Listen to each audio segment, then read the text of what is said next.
Fala pessoal, tudo bem? Leandro aqui em mais um episódio do Futuro Vem do Futuro, onde a gente tem tratado aqui uma questão de liderança e não só de tecnologia. E hoje a gente tem o prazer aqui de receber o Cauê Mello, que ele é diretor sênior executivo de B2B na Samsung. E a gente vai bater um papo super legal falando de uma outra perspectiva sobre quanto a gente tem IA já embarcado em dispositivos, o que isso muda também na liderança, nas tomadas de decisões, quais são os setores que estão mais aquecidos com relação a algumas tecnologias também. Enfim, a gente vai bater um papo super legal. Cauê, seja muito bem-vindo. Muito obrigado por ter aceitado e vir bater esse papo aqui com a gente. Acho que vai ser... A gente já fez um alinhamento inicial, assim, já foi muito legal a conversa. Imagino que aqui vai ser mais sensacional ainda. Eu agradeço o convite, obrigado pela oportunidade. Eu gosto quando a gente tem a chance de não só compartilhar conteúdo interessante, ter uma conversa fluida, dar insights para a nossa audiência e, óbvio, fazer a troca, aprender juntos. Então vai ser um prazer compartilhar com vocês aqui. Ótimo, ótimo. Ô, Cauê, vamos lá. A gente estava conversando aqui, são 28 anos de carreira, certo? Uma boa estrada. Uma boa estrada aí e com diferentes perspectivas e ondas, assim, de tecnologia que você viu, né? Sim. Eu sei que você passou aqui, né? Tem aqui HP, Dell, Oracle, Microsoft, agora né, na Samsung, agora não, né? Mas na Samsung depois aí. Sim. E aí a gente vê, né? Você passando por infraestrutura, RP, cloud, produtividade, enfim. Conta para mim o seguinte... primeiro, dá um panorama geral dessa sua jornada, assim, Sim. né? Mas eu acho que o mais legal é o que você viu do desenvolvimento da tecnologia, assim? O que nesses 28 anos, assim, você viu de diferente? Lógico, né? A gente vai chegar uma hora ou outra na IA, mas, Sim. assim, nessa perspectiva de mercado, assim, como é que foi essa jornada? Conta pra gente. Leandro, eu acredito que os profissionais da minha geração, da nossa geração, vivenciaram talvez as principais transformações tecnológicas que aconteceram no último século. Óbvio que a tecnologia, quanto mais passa, ela mais fica impactante, de certa forma, evolucionária e, de certa forma, revolucionária. A gente vai chegar um pouco na IA nesse sentido. Mas eu acredito que na minha trajetória eu pude observar muitas mudanças na maneira como os negócios são feitos. Tá. Então, cada uma das companhias que eu passei, grandes companhias, fui muito privilegiado nisso, com culturas muito únicas. Então, você pega desde culturas americanas, cultura asiática, empresas de cultura americana com uma abordagem, com outra. E o que eu posso te responder nessa primeira pergunta é, cada uma delas estava num grau de adoção e num grau de crescimento diferente. Então, um exemplo, nos meados dos anos 90, quando iniciando minha carreira, eu tive a oportunidade de acompanhar a Microsoft, era a empresa do momento, a empresa cool nesse sentido, né? Que eles colocavam muito, com grandes transformações, onde que basicamente o tema principal era como é que a gente adota produtividade real no escritório. Então, era muito sobre o produto, né? A aplicação do produto e a produtividade que ele impactava. Depois você começa, não depois, mas nessa mesma jornada ali, final dos anos 80, anos 90, até o final dos anos 90, era sobre o personal computing, né? Então, como é que de fato cada um dos trabalhadores de escritório, se você é um trabalhador autônomo, de que forma você tinha seu trabalho impactado pelo seu PC, pelo seu computador pessoal, de que forma você estava tendo o seu dia a dia impactado por isso e as consequências nisso. Uhum. E depois começa a ter talvez um entendimento cada vez melhor do que a informação, ela é feita de dados. Os dados em conjunto te levam a ter insights e gerar informação. E o tratamento do dado começou a ter um outro valor. Então, um terceiro aspecto que eu te falo, as companhias também, nessas que eu tive a oportunidade de trabalhar, começaram a ter aplicações, soluções e levar para o mercado de que forma a gente usa o dado, como é que a gente trabalha o dado, como é que a gente coleta o dado. Então, o que hoje a gente chama de IA, esse grande guarda-chuva, digamos assim, teve vários nomes ao longo do processo. Sim. A gente está falando de machine learning, a gente está falando de data processing, a gente está falando de várias formas de que ele se apresentava. Fundamentalmente, começa com dado, da captura, tratamento, e estruturação de dados. Então esse foi um outro ponto importante que deu para ver a maturidade com que as companhias começaram a enxergar o dado de maneira diferente. E culmina com que, eu diria, nos últimos 10 para 15 anos, a maneira com a qual é absolutamente sobre a solução que a tecnologia vai trazer para o negócio do cliente. Esse negócio pode ser um foco em redução de custo, pode em aumento de produtividade, aumento de receita, ou de alguma forma é como isso vai impactar essa jornada futura da empresa. Tá. Então tem grandes exemplos, e a própria Microsoft foi um exemplo disso, uma jornada de uma empresa de produto para uma empresa cloud, basicamente, com grandes soluções, a Oracle como um grande expoente nisso, e agora eu estou tendo a oportunidade na Samsung de enxergar como essa companhia, que é uma companhia oriunda como Electronics, obviamente, né? A história da Samsung lá atrás, no século passado, era uma companhia inicialmente de alimentos na Coreia do Sul. Mas a Samsung Electronics, desde que ela foi gerada, como uma companhia de devices, basicamente, de equipamentos. Então, como é que uma companhia de equipamentos passa aí, hoje está entre as 8 principais marcas mais valiosas do mundo, como é que a gente passa hoje a ser uma companhia absolutamente fundamental para o mercado tecnológico global, não só pelos seus devices, mas na maneira como esses devices integrados levam, tanto para a pessoa física, né, para o consumidor final, mas também para as corporações, de fato, agregar valor para esse negócio. Foram transformações bem importantes e eu acredito que a geração de profissionais, dos líderes da minha geração, a gente teve a oportunidade de acompanhar essa transformação, ter o desafio de implementar, literalmente aprendendo, learning on the fly, e como isso, tanto no aspecto da gestão dos times, da gestão do seu negócio e do impacto no cliente, como é que isso se transformava. Legal. E você sempre esteve à frente de soluções B2B, nesse caso, ou não? Sempre B2B, Leandro. Na Microsoft tive a oportunidade de começar a B2B com canais, então trabalhei com canais boa parte da minha vida. Especialmente um país como o Brasil, não só pela questão geográfica, mas da maneira como os negócios são feitos. Os canais, e aí entenda-se canais distribuição, integração, revenda, desenvolvimento. O Brasil é uma das grandes comunidades de software houses do mundo, na verdade. Tem uma granularidade muito grande até no mercado brasileiro para isso. A maneira com a qual você trabalha e leva para os clientes finais com os canais, para as indústrias, especialmente as multinacionais, traz um valor muito importante para a redução de risco, agrega viabilidade de crédito, logístico e, óbvio, serviços. Esse braço de serviço é muito importante. Então, tive a oportunidade de trabalhar com canais B2B na Microsoft, depois para a Dell da mesma forma, a Dell numa franca expansão naquele começo dos anos 2000. HP, uma excepcional escola que eu peguei um pós-merge com a Compaq, então você tinha duas culturas absolutamente diferentes e de certa forma conflitantes, então como é que você trabalha changing culture, integração de times que eram com perfis diferentes, então isso vai obviamente te dando bagagem, ferramenta para lidar com as situações que surgem no dia a dia. E, Cauê, a gente, né, enfim, a gente está falando aí de 28 anos, diferentes olhares ali para desenvolvimento tecnológico. Sim. E eu acho que você pontuou muito bem, assim, né, a questão de onde começamos e como chegamos até a inteligência artificial hoje, assim.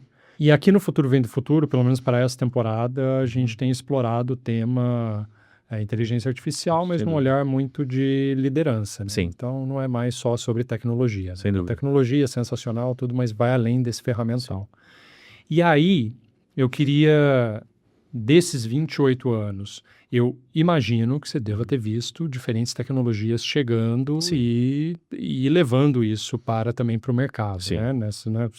Basicamente, a sua carreira foi na área de tecnologia. Fato. Né? O que você viu assim, de mudança na liderança, assim, nesses, assim, até de olhar, de visões diferentes ali com impacto, Sim. tomadas de decisões, enfim, conta para mim assim, como é que você viu a evolução a evolução da tecnologia está muito bem sedimentada aqui, Sim. né? E a liderança, como é que ela foi mudando nesses tempos assim? O que você via acontecendo? Foi sendo moldada por aspectos, não só pela tecnologia, mas os próprios aspectos sociais que a tecnologia acabava impactando, no seu cliente, no seu colaborador, no seu gestor.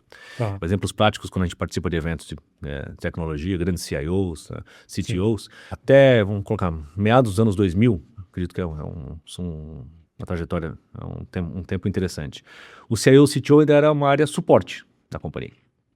Não existia nem, talvez a definição de C-Level, o CIO talvez não estivesse na mesma cadeira de relevância, a prateleira de relevância do que outros C-Levels. Os meados de 2000. Meados de 2000. Então era uma área suporte, uma área que desenvolvia infraestrutura. Era o diretor de TI. Tá.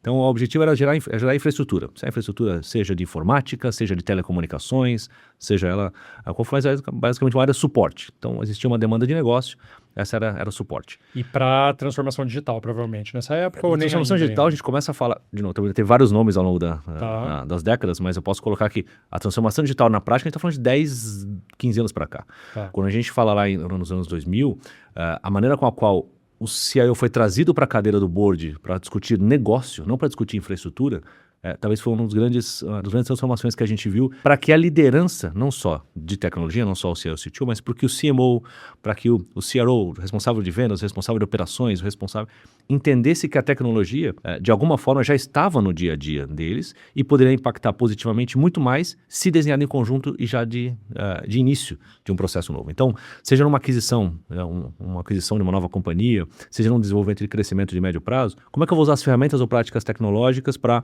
garantir que seja mais eficiente essa adoção? Então, a minha resposta para ti passa primeiro com o CIO ou o CTO tendo um lugar de fala entre os gestores de negócio. Tá. Segundo, são os próprios gestores de negócio, independente da área que ele atua, também entendendo um pouco mais sobre tecnologia, porque no dia a dia dele, ele começou a ter acesso a ferramentas pessoais, e aqui não dá para fugir das redes sociais, que foi um impacto enorme, e a maneira com a qual ela foi sendo conduzida pela tecnologia. E a gente tem um dizer interessante da Samsung, a gente tinha, de certa forma, 3 eras, né, dos aparelhos celulares, antigamente chamados celulares smartphones. Primeiro foi a era da popularização, vou colocar aqui no Brasil, das redes celulares. Então, inicialmente lá do CDMA, TDMA, que nós tínhamos no passado, que as redes 2G, com menos de 2G, partindo para o 3G, que foi um enorme avanço tecnológico. Então, o primeiro ponto foi a infraestrutura e redes. Segundo foi a era da câmera. Você fala, poxa, mas a câmera não é um apelo basicamente de fotografia? Não necessariamente. O que é a fotografia? Dados.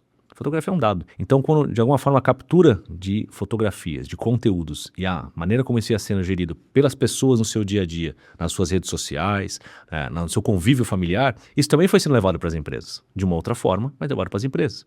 Como que os smartphones, ok, posso falar de N equipamentos, mas os smartphones começou a ter relevância no dia a dia das empresas, e não só da pessoa física. Como é que a mobilidade corporativa tornou-se um tema relevante para as pessoas que não eram necessariamente da área de tecnologia. Para o gestor de marketing, para o gestor de operações, gestor de logística. Sim. Então, inclusive as redes sociais, acho que tem esse uma o ponto. mudança gigantesca no marketing. Até. Tem no marketing. Então, no final do dia, para finalizar a resposta para ti na segunda pergunta é como os gestores foram tendo mais impacto no seu dia a dia e, obviamente, os negócios na tecnologia em si, e a vinda dos gestores de tecnologia para a mesa de negócios fez muita diferença para que, naturalmente, o gestor fosse se preparar melhor. E até para gerir os negócios com colaboradores de gerações mais novas. Então, a gente está falando, basicamente, imagina que a maior parte dos gestores hoje são os millennials, né, em quantidade. Mas uma boa parte dos gestores de board ou C-levels eram geração X, o baby boomers, né? Então, é outro aspecto. Então, como é que um baby boomer, de alguma forma, trabalhava gestão, retenção de talentos ou desenvolvimento de uma geração X, da geração millennial, e do próprio millennial agora para a geração Z, e assim por diante. Sim. Esse confronto cultural, ele é muito agudo. E a tecnologia, de alguma forma, é um catalisador para isso acontecer. Catalisador, você acha que também, de uma certa forma, é o que une ali, talvez? Une, mas se não bem cuidada, pode separar. Exemplos reais, assim, pensa um gestor, e a gente tem fóruns e cuidados. Nas companhias que eu trabalhei, na Samsung, é muito real isso. A maneira com a qual a gente tem que se preparar para ter a linguagem adequada e correta para quando as gerações estão chegando. Desde o seu estagiário, que está começando contigo agora, o seu trainee, até, de certa forma, com o seu cliente final. Então, muitas vezes, o cliente final ele não se identifica com a linguagem que a companhia, desde o brand image, da maneira como se posiciona a companhia, seja em redes sociais ou no seu dia a dia, como faz negócios. Se você não tiver uma linguagem, um entendimento de como isso pode ser, de fato, impactante para sua marca, você começa a ter impacto nos negócios e começa até a ter dificuldades de atrair e reter talentos. Isso, para o líder, é obviamente fundamental. Então, a maneira com a qual a gente desenvolve os colaboradores hoje, os seus sucessores, tem que estar diretamente relacionada com esse entendimento de gestão de novas gerações e como a tecnologia está em torno de tudo isso. Exemplo prático, até vamos colocar umas 2 décadas, década e meia atrás, não era mal visto o colaborador estar com o celular na mão aqui enquanto trabalhava de alguma forma. Hoje, o contrário, o colaborador está o tempo inteiro falando com clientes, parceiros, boa parte do trabalho dele, inclusive com o escritório de rua, sendo feito com mobilidade corporativa. E não é só smartphone, estamos falando de tablets, os próprios notebooks, e é sempre sobre o ecossistema, nunca sobre o device, né? Então, isso é fundamental para o gestor. E eu diria, Leandro, assim, posso dizer com um grau de segurança de que os gestores de grandes corporações, eles têm um grau de preparação diferente nisso. Sempre é o long tail, né? Sempre a média empresa, a pequena empresa, que é papel das grandes empresas ajudarem nesse passo a passo de como a tecnologia vai não só ajudar seu negócio, mas de alguma forma também te permitir ser um gestor melhor de pessoas na sua companhia. Muito legal. E outra coisa que eu estava pensando aqui, eu vou até tinha uma pergunta mais ou menos dessa, mas eu acho que no que você trouxe, me trouxe um insight aqui para a gente explorar, Cauê, que é a questão do timing também, né? Você chegou a ver, tipo, coisas que acontecem, tipo, aconteceu cedo demais essa tecnologia, e eu acho que juntando esses dois temas, tá? Não só no que você observou da evolução tecnológica, mas também a liderança que evolui junto, ou talvez... Sim. Mas talvez tecnologias ali cedo demais, ou talvez tecnologias que demoraram demais para... Algumas que não se tornaram viável por escala, por vários motivos. Né? Do momento certo, assim. Qual que é a importância do timing nisso, que você viu nesses 28 anos? Assim? Vai ser sempre uma congruência de fatores. Então, igual eu falo que o acidente aéreo é uma série de erros que levam o avião a cair, né? Seja ele humanos ou não. É a mesma coisa em relação à adoção de práticas ou tecnologias. Eu lembro que a primeira vez que eu tive contato, né, com o Surface da Microsoft foi em 2006, se eu não me engano, numa conferência lá nos Estados Unidos, o Bill Gates apresentando para os colaboradores o que era o Surface. E naquele momento, falou, nossa, é uma tela interativa, basicamente, e havia reconhecimento de objetos. Você fala, uau, né? De certa forma, hoje nós temos diversos equipamentos, incluindo a própria Microsoft, a Samsung tem equipamentos nesse sentido, que fazem mais do que aquela tecnologia que eu vi naquele momento. Então, aquela tecnologia, ela já existia, do ponto de vista... literalmente técnico, ela era viável, ao mesmo tempo ela não estava suficientemente madura para ter um ganho de escala e comercialmente ser implementada. Então, o primeiro ponto é o timing, se tem ganho de escala ou não. A Samsung tem alguns projetos e... Na verdade, só para... Isso você acha que é devido ao mercado em si? Ou você acha que tem uma parte da liderança de explorar essa tecnologia de uma forma... É isso que eu ia comentar. Primeiro, eu estava falando de séries de itens que levam o avião a cair. Primeiro é o timing não só de ser viável ou não economicamente. Segundo, é grau de maturidade daquele mercado, daquela vertical. Porque, dou um exemplo para vocês. A gente tem, por mais que se disponibilize no Brasil, o mesmo equipamento ou a mesma tecnologia que está disponível para o mercado europeu, americano, não necessariamente a adoção dessa tecnologia, ela acontece na mesma escala. São mercados mais maduros do ponto de vista de práticas tecnológicas. Então, dá um exemplo prático. Nós pegamos os países... nós somos países emergentes, com próprias similaridades, Turquia, Índia, Brasil, África do Sul. Você tem o grau de equipamentos entry-level, de entrada, são muito mais significativos, uma porção maior do que os equipamentos de mais alta capacidade, por N motivos, sociais, econômicos, enfim. Isso se traduz na adoção da tecnologia. Então, às vezes você tem, primeiro, o aspecto de escala e comercial. Segundo, se naquele momento parece que já está disponível a tecnologia, se naquele mercado, naquela vertical, ela está pronta para fazer essa adoção. De novo, por vários motivos, custos, sociais e assim por diante. E um terceiro ponto, e aí toco na liderança, é de que maneira pensa um gestor global, um gestor de uma unidade no país, como é o nosso caso aqui. Às vezes você tem ferramentas, você tem um produto, poxa, isso aqui talvez seja interessante para alguns mercados. Aquele mercado está pronto? Aquela vertical está apta para isso? Porque você passa por uma necessidade de tomar a decisão de investimento de linha de produção, de estrutura, de equipe, por aí adiante. Então, esses três fatores que eu citei que passam pela liderança tomar uma decisão de vou implementar esse produto, faz sentido eu criar este mercado, e a Samsung trabalha muito isso, a gente trabalha muito em criação de mercado. Deixa eu te dar um dado interessante, até do lado de display, de telas. Nós tínhamos, até então no Brasil, a maior parte do mercado de telas, quando eu falo para telas de aplicação profissional, você tinha um mercado tradicional de telas para salas de reunião, para você imagina num shopping, as telas de varejo de moda, varejo alimentar, enfim. E você não tinha uma categoria tão relevante que era telas interativas. O que é a tela interativa? Você pode escrever, manusear, desenhar, assim por diante. Hoje no Brasil, para a implementação de projetos, a porção de telas interativas nos projetos ela é maior do que as telas de video wall, por exemplo. Tá? Isso é um dado que nós podemos trazer que é um dado público. Então, a maneira com a qual as empresas estão adotando tecnologias, porque ela se tornou viável, fez sentido no grau de maturidade para esse momento agora. A tecnologia já existia há 10 anos, 15 anos. O ponto é o grau de maturidade. Eu lembro disso quando surgiu, e inclusive na educação até teve um apelo forte, né? Esse é um caso assim, espetacular que a gente está vivenciando, no gerúndio, mas vivenciando porque a gente viu o efeito pós-pandemia, principalmente. Então, acho que esse é um exemplo legal para falar para a audiência. Pensa o seguinte, todos nós fomos impactados diretamente na pandemia, nos jogou todo mundo para dentro de casa. Você tem seus filhos, você tem sua rotina, seu trabalho, estava em casa. Então, em casa, a parte de educação principalmente, professores, escolas, alunos tiveram que ter equipamentos para ter aula online. Então, no ensino público foram doados e investidos muitos equipamentos, tablets, Chromebooks, notebooks para os alunos e professores, da mesma forma os profissionais. E passado o período pandêmico, vamos falar assim, o retorno por volta do ano letivo de 2022, volta todo mundo para a sala de aula e tem uma série de ativos que foram comprados em plena capacidade de uso. Então, o que a gente faz isso aqui agora? Eu já estou presente com o Leandro aqui na sala de aula, por que ele está com o notebook, eu estou com o notebook, o tablet, faz sentido? E aí a indústria entra com parte da solução, a tecnologia vem com parte da solução para os ganhos e aprendizados que aconteceram durante a pandemia, você trazer para esse ganho dentro de sala de aula. E aí entra a tela interativa.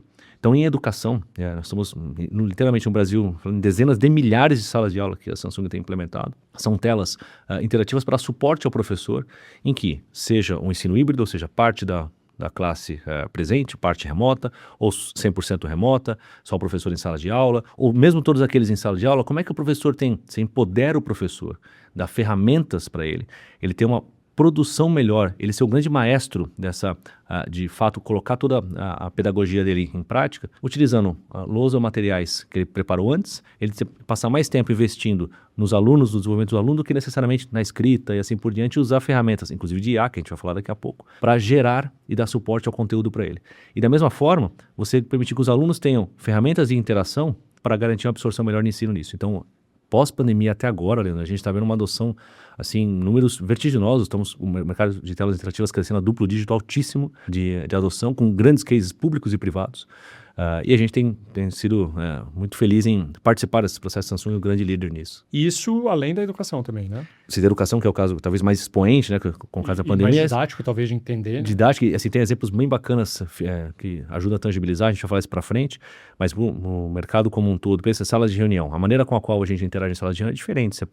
Sempre tivemos, acho que desde começo dos anos 2000, tivemos já metade dos anos 2000 as famosas reuniões virtuais, né? Então, só que obviamente também durante a pandemia explodiu o número de ferramentas, né? Então, seja o Google Meet, o Teams, o Zoom. O Zoom teve uma adoção muito grande na pandemia. Então, já existia antes. O que aconteceu? O Microsoft Teams, enfim. O que aconteceu agora é que você consegue ter em uma sala de reunião um grau de interoperabilidade, de interação, no seu escritório da França, Los Angeles, São Paulo, onde você estiver, com as pessoas remotas ou as que estão na sala, tendo o mesmo grau de interação nos documentos apresentados, e aqui vem a grande diferença, com a camada de IA. Então, como é que é a inteligência artificial? Agora, na prática, numa reunião como essa, ela vai ajudar mais do que na transcrição, na contextualização, mas na análise e, dependendo do caso, até sugestão. Ela pode ser sugestiva, ela pode se colocar, inclusive, agentes a serem trabalhados isso. Então, hoje a gente fala de implementações de tecnologia que, de fato, mudam a maneira com a qual a relação de trabalho está acontecendo. Eu vou pegar esse gancho seu, tem uma outra pergunta que eu quero sobre isso, mas vamos explorar agora o ponto da inteligência artificial mesmo. Uhum. Né? Eu tenho aqui um dado, e você pode me corrigir, né, que vocês estão com uma média de alcançar 800 milhões de dispositivos com Galaxy AI em 2026. É verdade, 2026. 26, beleza.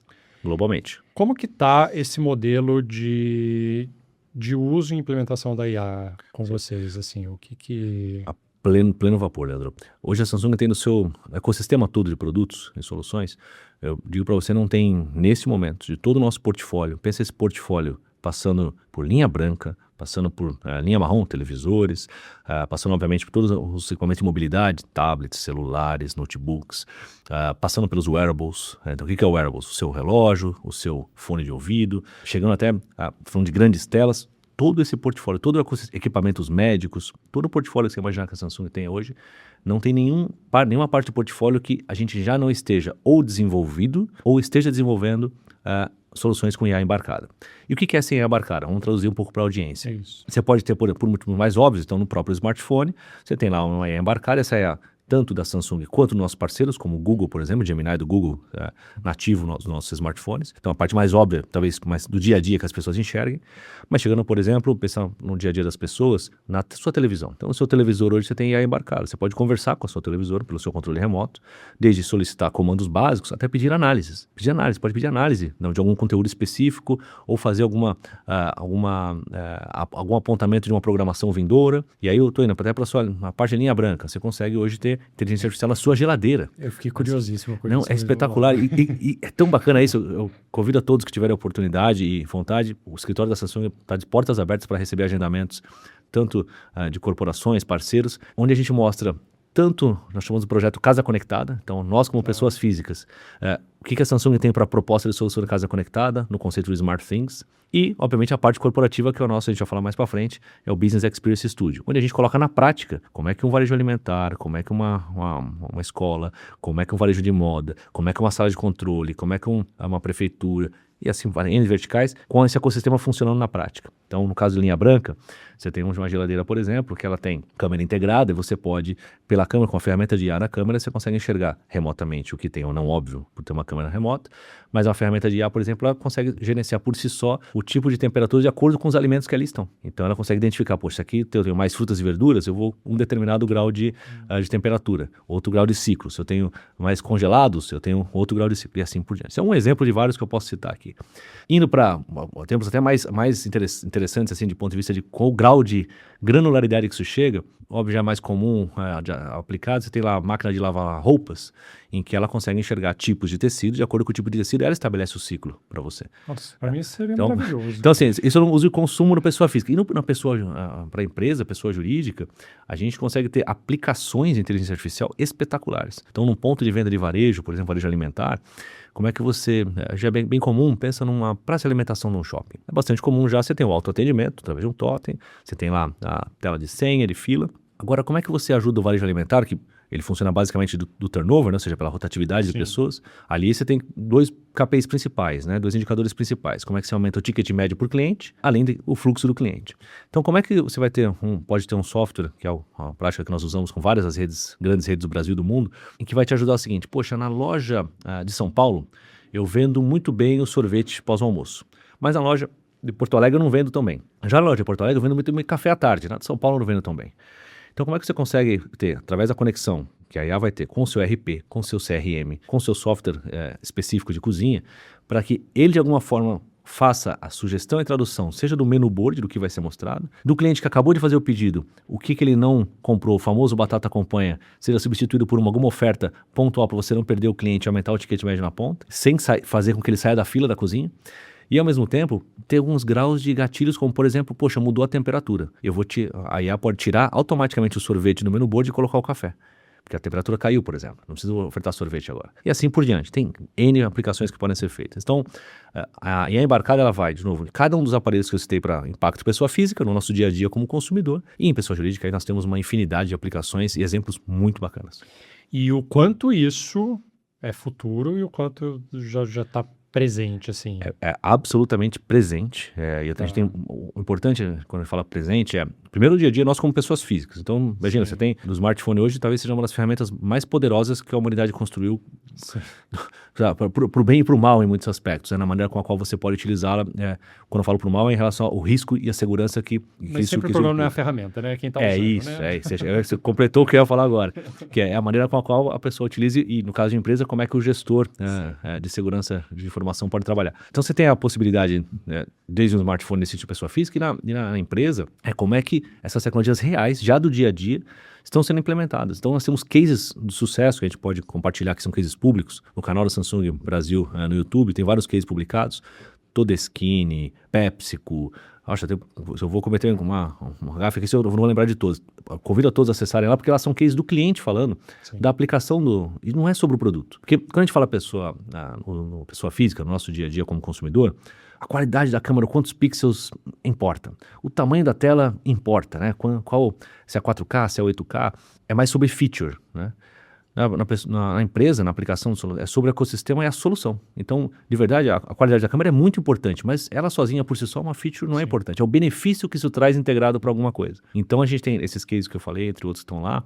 Você consegue ver a aplicação real, por exemplo, desde o impacto no promotor de ponta de venda da PepsiCo com o equipamento correto na mão, como é que ele melhora a produtividade, entende sortimento, garante um melhor upsell no ponto de venda, como é que esses dados online tramitam e chegam num control tower, por exemplo, para eles poderem fazer entendimento de rota, tomar decisão mais rápida. E esses dados aqui prontamente estão integrados com a produção, com a linha de produção. Então, de alguma forma, poxa, eu programei uma produção para essa semana de X sortimento, Como é que com os dados que eu estou vendo agora online, ao longo da semana, eu posso, de alguma forma, ter uma resposta mais rápida e mudar o sortimento programado? E como é que a AI entra nisso? Gatilhos ou autonomias os agentes de AI podem ter nesse sentido. E como é que isso afeta a minha cadeia logística? Então, como é que hoje a gestão de frotas, a gestão de roteirização é impactada por isso? Então, é um pouco de ponta a ponta. Então, é real. E a gente está vivenciando, para fechar essa resposta, está tão rápida a evolução, Leandro, do tipo de ferramentas de AI que a gente está vendo, e o Brasil tem tido bons cases, bons exemplos, boa parte dos eventos que a gente participa, eventos de grande porte no Brasil e até lá fora, grandes gestores brasileiros trazendo excepcionais implementações já assim, surpreendentes. O nível de atuação no mercado financeiro, bancos, o Brasil sempre foi uma referência muito forte em tecnologia bancária. Os projetos de IA em bancos do Brasil são referência. Então, estou citando vários exemplos de que é real, tá? Já é o dia a dia.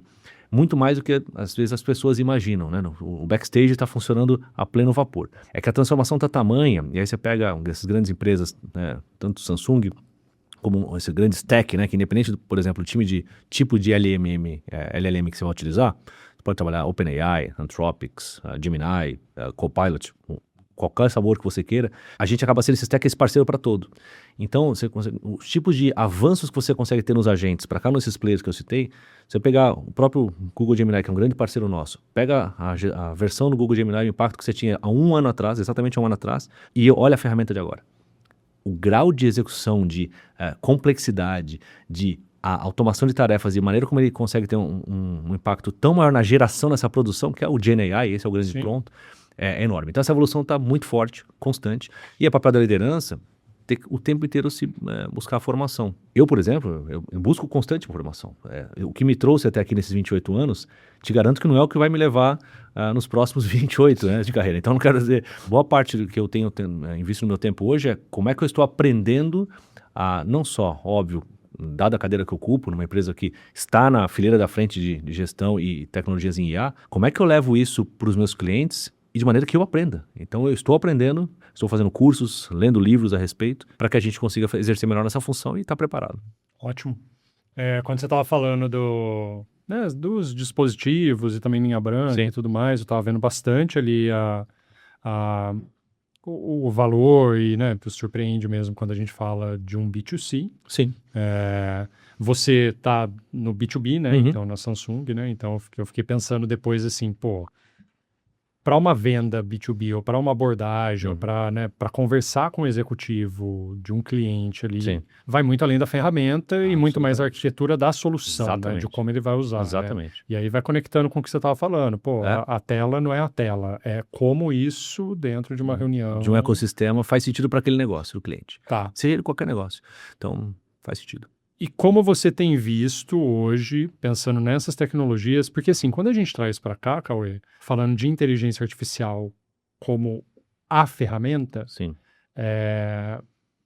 eu acho que assim, tá muito claro o quanto a adoção do mercado, né? Vamos dizer assim, né? Então a gente é meio early adopter, né? Brasileiro tem essa adoção do mercado. Agora, quando a gente fala dessa arquitetura de solução, né? Quando não é só a inteligência, você está falando de uma IA embarcada nos produtos, assim, como é que você tem visto a adoção? Como é que você tem visto a preparação da liderança para isso? Essa é uma ótima pergunta. Como é que tá mesmo, assim, sabe? Ótima pergunta. Sabe que essa é uma boa pergunta? Exemplos, nós temos, dá para falar nesse momento, dada o grau de adoção ou de interesse por adoção muito alto, é diário, tá, Leandro? Que é o seguinte, eu falo com gestores de tecnologia ou presidentes de empresa, vamos falar que você tem as grandes corporações, que a gente tem uma relação ainda mais próxima, histórica, a Samsung é muito presente nesse B2B desde que chegou ao Brasil, quase 40 anos. Então a gente consegue ter essa consultoria, esse tailor-made que a gente consegue fazer para essa liderança. Não é sobre a adoção da tecnologia. O IA, se você não fundamentalmente entender qual é o output, o que você quer com essa implementação. Muitas vezes mesmo, a gente vê algumas aplicações feitas, implementou o IA e, na verdade, em vez de redução de custo, aumentou o custo. Consumiu todos os tokens que tinha contratado e o custo subiu. Pegou alguma frente diferente, um processo ficou mais complexo do que era. Porque se o processo que você está implementando IA para automatizar ou substituir um agente para trabalhar de certa forma autônoma ali, se o processo está mal desenhado ou não esteja mal desenhado, ele está desenhado numa forma que não permita você ter algum ganho com a aplicação da inteligência artificial, qualquer que ela seja, Se o processo está quebrado, o resultado vai estar quebrado. Se a premissa está inválida, a sua proposição vai estar inválida. Então, a boa parte dos casos que a gente vê onde a IA não atingiu a expectativa do projeto pelo qual foi posto, tivemos conversas recentes com alguns grandes players de mercado, falaram, poxa, eu não fiquei satisfeito, só aumentou minha complexidade, aumentou meu custo, porque falei para todo mundo se preparar com a IA, todo mundo está usando os tokens, acabou os tokens, eu estou gastando muito mais do que eu imaginava, porque a maneira com a qual o processo foi desenhado ou não redesenhado não foi efetiva. Então, sobre práticas, a pergunta é ótima por isso. A liderança hoje, ao adotar aplicações ou ferramentas de IA, tudo começa pela famosa pergunta, para que você quer isso? Sim. Qual que é o objetivo desse projeto? Né? A gente sempre faz o cálculo do projeto, qual o ROI, né? Qual o retorno de investimento desse projeto, em quanto tempo, qual o payback, né? Etc. Nos projetos de IA, essa é uma pergunta muito complexa de você conseguir responder. E se não trabalhar, porque não é só sobre o produto, a ferramenta que você vai implementar ali, é sobre o desenho de processo. Quais ganhos efetivos você vai ter ao longo do tempo? Em qual processo? É um processo front-end de cliente? É um processo de automação de produção?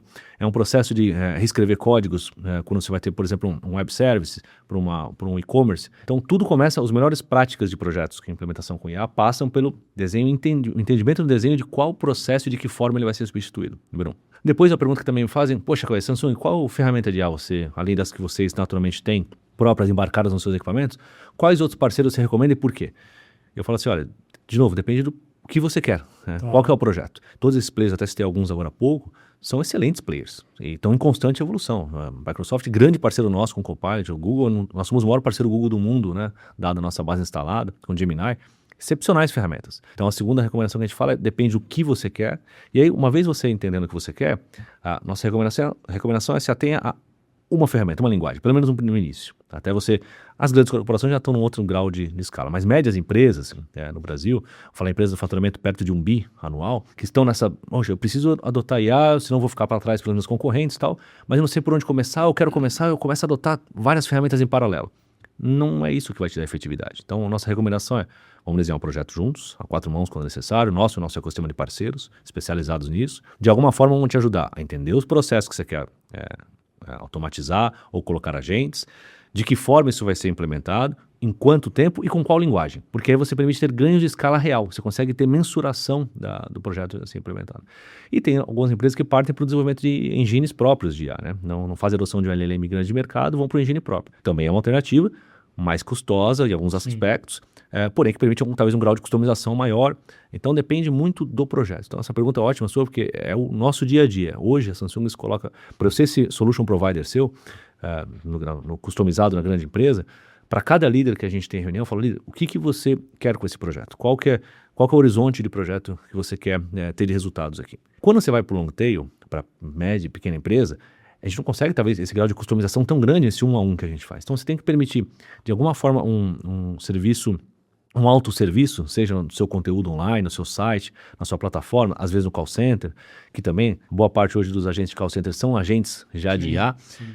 Como é que você consegue hoje montar suporte para que ele tenha um self-service e ele consiga ter um mínimo de jornada de adoção de IA, com, obviamente, um capital muito mais limitado, com um tempo para isso muito mais limitado. Então, é parte do nosso papel ajudar esses pequenos e médios também nessa jornada. E a gente tem conseguido com sucesso, graças a Deus, e por isso que a gente tem tido crescimentos muito fortes em quase todas as nossas frentes de equipamentos com esse ecossistema integrado. Eu estava comentando contigo, né, e é uma coisa que a gente sempre fala aqui no Futuro Vem do Futuro, existe um estudo que a gente fez, né, da MIT, né, falando sobre os 5% que saem do piloto e escalam, né, os projetos, né. Sim. Não necessariamente e somente nesse estudo, mas o que a gente tem observado e também nessas conversas que a gente tem tido aqui nos episódios do Futuro Vem do Futuro, a questão de mapear muito bem o problema, entender o que faz uma diferença gigantesca quando você faz essa adoção, né? Só que a gente não combinou a resposta, mas é exatamente isso. E de certa forma, né, Leandro, o piloto ele serve para isso, para validar a hipótese. Poxa, não deu certo. Agora, se para pensar, esse dado é um dado bem relevante. 5% só dos pilotos darem certo. É muito piloto. Você fala assim, poxa, então, é muito piloto, e pensa que para cada piloto você tem custos, né? Você tem custo de tempo, você tem custo de ferramental, tem uma série de custos indiretos envolvidos, de pré-venda, de consultoria, etc., que talvez, se antes de começar o piloto, vamos realmente desenhar o que vai ser o projeto junto. O piloto tem que ser já partir a validação de hipótese, não usar o piloto para desenhar a hipótese, é o contrário. Então, 5% é um número muito baixo mesmo. Imagina o custo de capital isso envolvido. Né? Fazendo uma comparação, assim, empiricamente, tá, Cauê, assim, da sua jornada. Você acha que mudou muito a forma como se encara pilotos e a adoção da tecnologia e da inovação nesse sentido, assim? Sim. Realmente, a gente está muito mais acelerado e muito Sim. mais... É uma boa pergunta. Minha resposta, não vou ter um dado mensurável, mas falando empiricamente, eu concordo que sim. E as ferramentas de IA, elas ajudam muito mais nessa pré-análise. Então, o ponto, a velocidade que você precisa buscar para ser mais competitivo e rapidamente ter algum resultado naquela iniciativa, te leva a, nesse momento, ter uma volúpia grande por eventualmente adotar alguma coisa. Mas as ferramentas de IA ajudam a, nesse momento, desenhar um pouco melhor se faz sentido já partir para o piloto ou não. Se eu tenho que, de alguma forma, reescrever algo antes, se eu tenho que... Então, pensa um grande varejista, por exemplo, que tem um serviço online. Antes de ele... Poxa, eu vou começar a desenvolver códigos aqui, botar meus programadores, vamos tentar fazer um piloto de 6 meses, ver qual é o resultado. Você pode rodar isso em simulações de IA, que vai te levar, ao invés de 6 meses, dias, dependendo do projeto, horas. Então, a resposta é sim, tá? A resposta, a sua pergunta é boa e é sim. E você acha que o hype hoje é muito maior também? Tem uma... Ou não? Ou é muito maior. E a gente está passando naquele momento, está literalmente vendo aquele momento de grande implementação, grande hype. Depois você vai ter a consolidação. Sim. É que normalmente as tecnologias que nós até falamos há pouco, nós vimos no passado, desde o conceito de Big Data, etc. A gente viu exatamente essa curva hype, adoção, implementação, consolidação, depois acomodação para o próximo ciclo. A minha leitura, o que está diferente agora, é que as ferramentas têm tamanha produtividade e análise, e o impacto do negócio é tão grande se você realmente não for, que esse hype, ele está mais do que justificado. Do hype para a consolidação, está muito rápido. Está muito rápido. Agora, aí vem outro ponto importante. Ter os parceiros certos para fazer os projetos é fundamental para o líder, para o gestor. Então, a gente acompanha alguns casos, poxa, eu escolhi parceiro X, o Y, Z. Por quê? Porque eu vi na internet, porque eu vi um case desse cara. Ter os parceiros certos que ajudem nessa adoção de jornada, na jornada dessa adoção, é fundamental para você mitigar impacto de custos, porque não é barato, Leandro. Não é barato. Não é barato. Então, ter o parceiro certo, esse parceiro certo foram então os grandes players que eu citei, como a Samsung e outros parceiros do ecossistema, desenvolvedores, etc., integradores, é fundamental para isso. Então, a escolha do parceiro certo é um clichê, mas é fundamental para o sucesso do projeto. A gente viu casos de má implementação que deram assim, impactos de custo enorme para alguns clientes, em projetos até que, teoricamente, eram bem desenhados.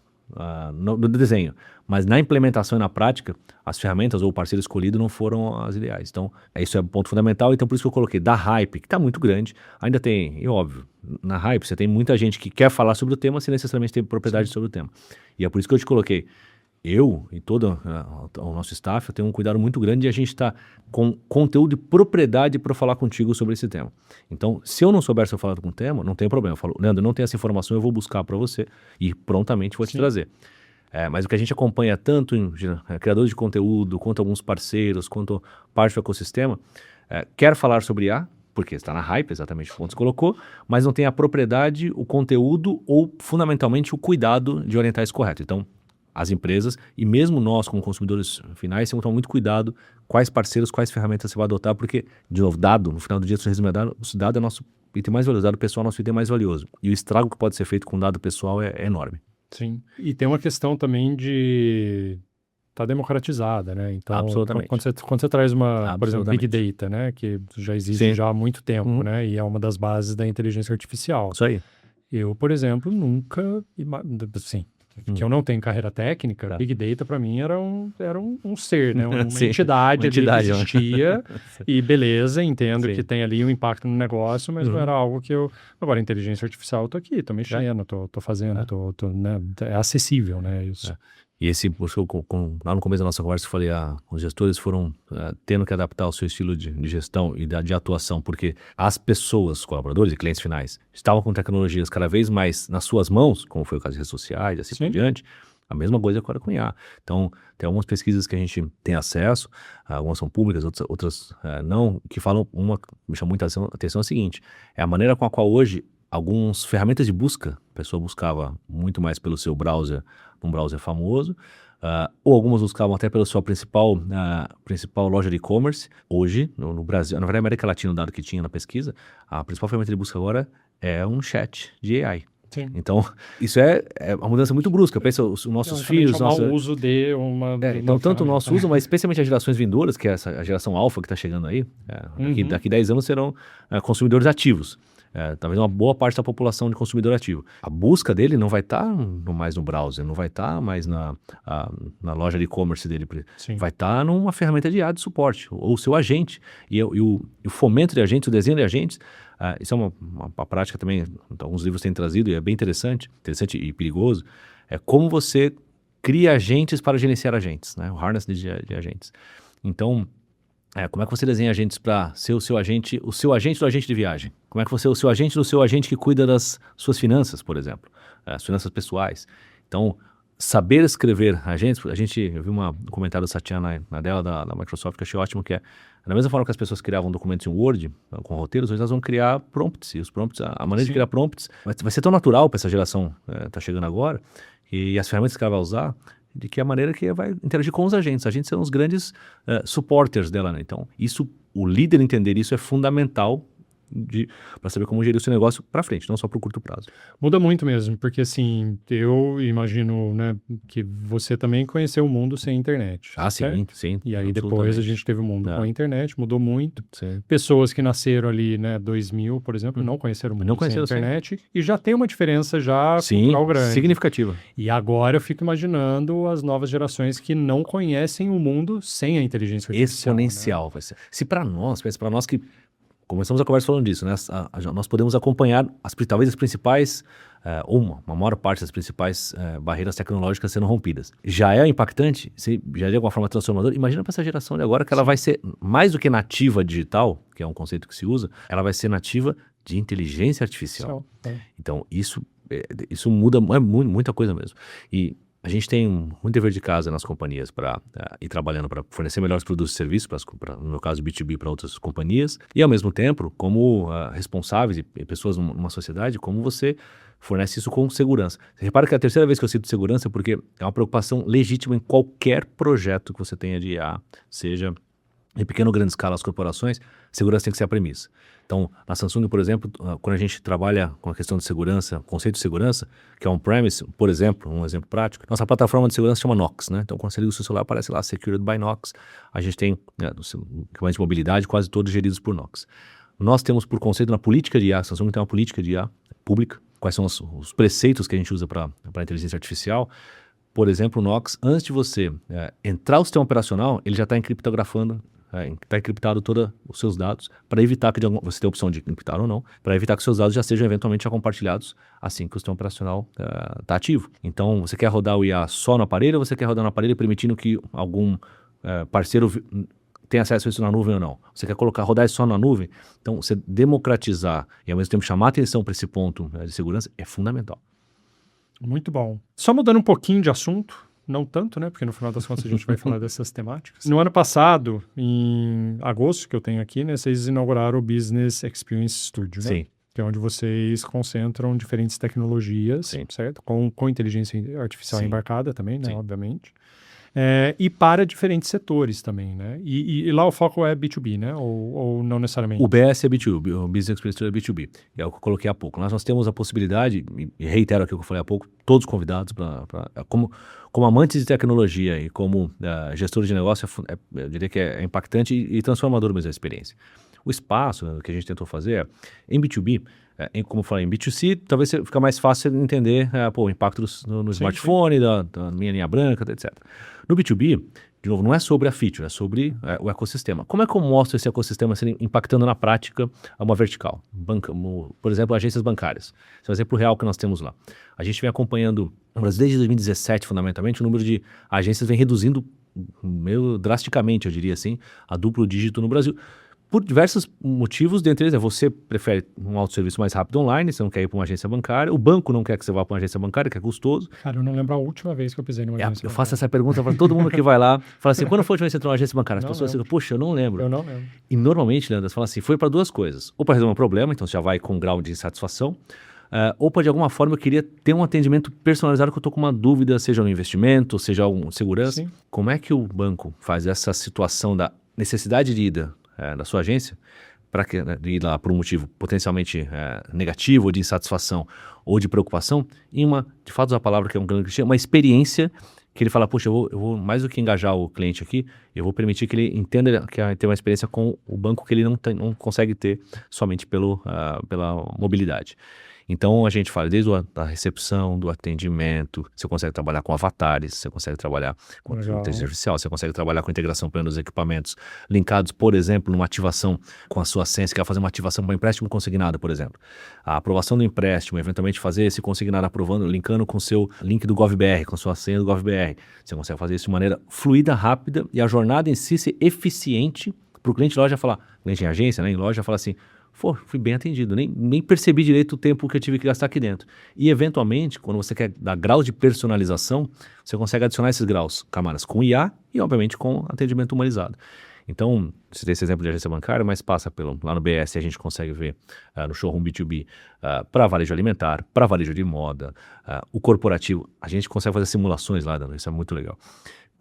De reuniões híbridas, então como eu citei agora há pouco, como é que o IA basicamente é quase um coordenador da reunião para você. Você tem um agente de IA coordenando para você. Hoje, quando você faz reunião online, é muito comum já ter a transcrição. Já tem vários agentes de transcrição, né? Você está no Teams, no Google Meet, é muito comum. Mais do que a transcrição, como é que você tem a contextualização e, eventualmente, você usar os arquivos que foram ali debatidos, o arquivo de budget, o arquivo de projeto, anexá-lo e falar, nisso aqui, o que faltou cobrir, o que a gente não cobriu aqui? E ele entender, de acordo com o que foi falado por diferentes interlocutores, com aqueles arquivos, te dá um input e análise. Isso é transformador. Assim, quando a gente mostra isso para alguns, a gente faz a simulação de um board meeting, né? É espetacular. Então, o Business Experience Studio, nós chamamos de showroom B2B, é onde a gente tangibiliza a nossa proposta de valor. É onde o poder do ecossistema ele se faz real. Onde eu consigo falar assim, não é sobre o smartphone, é como o smartphone integrado nesse ecossistema, numa reunião, ou como uma tela de menu board integrado com autoatendimento vai fazer sentido para o varejo alimentar.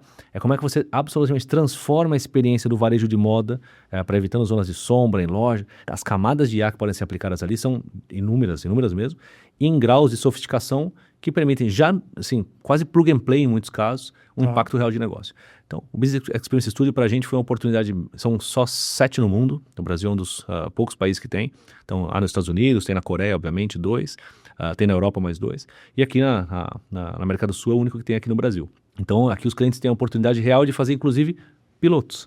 Então, muitas vezes a gente começa a desenvolver um projeto em conjunto com o cliente, desenhamos o processo, fez sentido, não fez, poxa, vamos fazer um piloto? Lá eu tenho todos os equipamentos para o cliente rodar e simular, fazer um ambiente de emulação. Então, vai além de uma vitrine, é um laboratório. É um laboratório. É um laboratório. E a gente tem um espaço também que a gente consegue lá, falei do ecossistema de parceiros, que é fundamental, eu sempre sou amante desse ecossistema de parceiros, falei para você, minha carreira quase toda eu tive a oportunidade de vivenciar esse ecossistema, e não é simples para o empresário brasileiro do ecossistema de tecnologia, trabalhar com essas grandes marcas americanas, asiáticas, que passam por ciclos, passam por transformações, e lá a gente consegue dar um apoio real para esse parceiro, falar assim, eu preciso te capacitar, te certificar, te preparar, te dar ferramental, te dar suporte.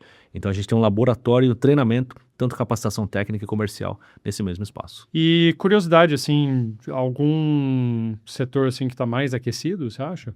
E também, assim, nem necessariamente de dado, assim, mas de percepção ali de... A gente tem tido umas verticais interessantes de crescimento, outras começando a apontar um crescimento. E as condições de crescimento, Leandro, vão estar diretamente vinculadas ao ambiente macroeconômico que a gente está vivendo. Sim. Então, esse é um ano particularmente que nós estamos gravando aqui em 2026, um ano que o custo do dinheiro está muito alto, né? Então, a taxa de juros no Brasil muitas vezes inviabiliza boa parte dos projetos. Então, é nosso papel também, como gestores de grandes players, como trabalhar essa viabilização. Vamos trabalhar com OPEX, com CAPEX, de que forma a gente, mais do que mostrar o estado da arte da tecnologia, é parar ela de pé, né? De que forma que a gente consegue viabilizar isso. Então, alguns setores têm um processo, uma forma de se capitalizar e de botar em prática isso, tem apresentado crescimento. Um deles muito forte, pensando no setor público no primeiro momento, é a educação, como eu citei há pouco. Sim. A gente vê uma adoção muito forte, isso num bom sentido, com boas práticas. Indo para o ambiente privado, a gente está vendo o mercado financeiro, então, também tem bons projetos em andamentos, porque é um mercado, obviamente, capitalizado e muito maduro e pronto para essas novas tecnologias. Então, sim, vamos uma vertical interessante aqui, apontada para isso. E apesar do varejo no Brasil ter sofrido bastante, alguns nichos de varejo apresentam bons momentos de crescimento. Então, algumas cadeias, por exemplo, de varejo alimentar, estão indo muito bem. Legal. Então, dá para ocupar uma amostragem, estaria essas três como boas referências do que tem acontecido. Mas, naturalmente, o momento macroeconômico que a gente vive, ele acaba sendo muito impeditivo em muitos aspectos a gerar novos negócios, né? Então, nosso papel é tentar viabilizar isso de uma melhor forma. Muito bom. Cauê, a gente está indo já para quase 1 hora de papo. Já foi 1 hora. Já. Falei, quando o assunto é bom, quando a conversa é boa, flui. Costumo brincar aqui com o pessoal que o tempo passa rápido quando a gente se diverte, entendeu? Então, acho que é isso. Boa. Cauê, vamos lá pro bloco final aqui, na verdade a pergunta final, assim, até. Sempre que a gente vai encerrando o Futuro Vem do Futuro, e a nossa audiência, a gente tem aí pessoas que são de liderança, né, que querem se informar, então tudo isso que a gente discutiu aqui está constantemente na cabeça dessas pessoas, né. É um momento de mudança muito rápida, eu como líder, eu não posso mais pensar como eu era líder anteriormente. Não existe mais um futuro, existem futuros, porque a gente não sabe o que vai acontecer. É quase um multiverso. Um multiverso, exatamente. Então tem muita coisa acontecendo assim e gera um ambiente, uma situação assim de incertezas, ambiguidade, tudo mais. Insegurança. Né? Insegurança, ótimo.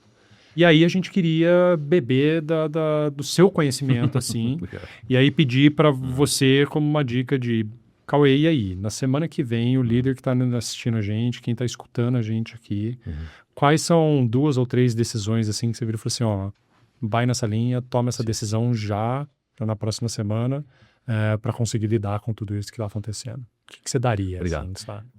Vou te compartilhar o que eu falei semana passada com um cliente bem próximo nosso, que acredito que traduz bem um exemplo que eu quero dar para essa sua pergunta. O primeiro ponto temos que entender que de fato as boas práticas que levaram você a ter sucesso, você empresário, você gestor, você líder, ter sucesso até aqui, de fato não são mais as que vão não vão ser ignoradas, obviamente, não é isso. Sim. Mas não são as mesmas práticas que vão dar perpetuidade do seu negócio, não são. E esse empresário que eu estava tendo essa conversa na semana passada, falou, tá bom, e o que você me recomenda fazer? Por isso que eu falei que eu lembrei dele quando você perguntou. Ou seja, você já deu um conselho aí, né?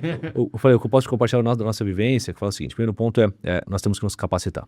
Então, o primeiro ponto vai aprender sobre inteligência artificial nas suas diferentes, tem N variáveis, N ângulos que você pode apertar, mas tentar aprender algo que seja do básico, dos conceitos e premissas básicas, e depois ir se aprimorando no que faz sentido para o seu negócio. Posso te falar também, Leandro, isso óbvio nas grandes empresas. E com profundidade, né? Para não pegar coisas superficiais. É esse meu ponto. Nas grandes empresas, eu falar isso agora, que tem já uma preocupação de separar a espuma do líquido, né? O que de fato ali tem sumo para eu aprender. Então, eu diria que o empresariado nas grandes corporações já estão sendo, se não desafiados, exigidos e alguns deles proativamente buscando. Agora, a maior parte do empresariado brasileiro, 99% das empresas do Brasil são pequenas e médias empresas. Como é que ele pode buscar essa capacitação? Então, hoje tem muito conteúdo online gratuito e alguns, obviamente, pagos, de boa qualidade. Então, buscar essa referência para aprender. Esse é o primeiro ponto. Segundo, eu citei há pouco na nossa conversa, buscar os parceiros certos para fazer esse negócio. Não necessariamente esperar ter a perfeição no projeto para começar, que você pode perder o timing que nós comentamos.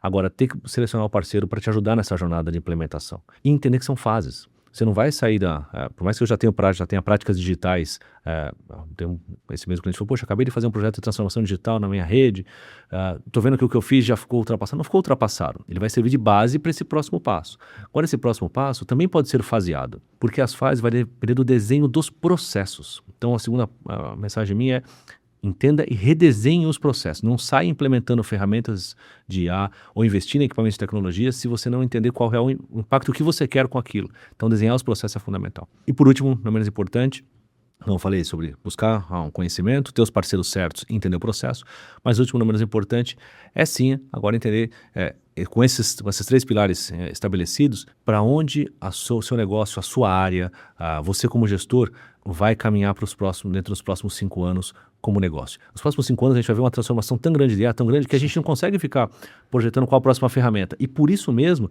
você tem que minimamente desenhar qual é a sua aspiração em 3 a 5 anos? Precisa colocar como profissional e como gestor de negócio. Porque se você não colocar isso, você vai ser levado pelas tecnologias. Você vai ser levado pelas tendências. E as tendências, a gente vai navegando entre elas, mas nós estamos no comando das velas. Nós ajustamos a vela para, de acordo, independente de onde bate o vento, você colocar a sua nau, o seu barco, na direção que você precisa. Então essa é a minha recomendação, é o que eu tenho falado na prática para os clientes. Muito bom, muito bom. Cauê, como forma de agradecimento... Poxa, eu não vou falar nem que é uma lembrancinha, porque é grande, entendeu? Ótimo. Mas é um kit de agradecimento aí nosso, por você ter vindo aí participar. Muito obrigado. Muito obrigado, de coração. Você tem aí um livro muito legal, você que gosta dessa parte de tecnologia e que viu esse processo todo. Legal. Esse livro é excelente, ainda traz o lado humano da tecnologia também, né? Inteligência artificial, isso com a inteligência do Ethan Mollick. Muito chocolatinho ali também. Muito obrigado, Leandro. Obrigado, fica carinhoso e atencioso. Obrigado pela... Eu que agradeço. Obrigado, fico feliz de a gente poder compartilhar. Espero que a gente, de verdade, tenha oportunidades de falar mais perto aqui, de ir falando nos próximos capítulos de transformações que a gente vai ver muito agudo. Então é um prazer a gente compartilhar, porque quando a gente fala de troca, essa palavra troca acabou ficando muito no clichê. Troca é quando de fato, poxa, eu tenho a oportunidade de ver o conteúdo de vocês e a audiência, ela é qualificada. Então quando ela vai fazer um comentário no vídeo, ou de alguma forma falar, eu escuto, essa é a troca. É que a gente está aprendendo alguma coisa. Então, é um carinho, né, de vocês e eu fico satisfeito e reconheço que, de alguma forma, a gente agregou um pro outro. Obrigado. Que bom, não, agregou super aí. Muito obrigado mesmo, viu, Cauê? E com isso a gente vai encerrando aqui mais esse episódio do Futuro Vem do Futuro. Diferentes dicas que a gente teve aqui, insights. Espero que vocês tenham aproveitado. Compartilhe com quem precisa ouvir, curtam aí, sigam o canal e fiquem atentos para os próximos episódios que nós vamos trazer aqui. Muito obrigado e um abraço.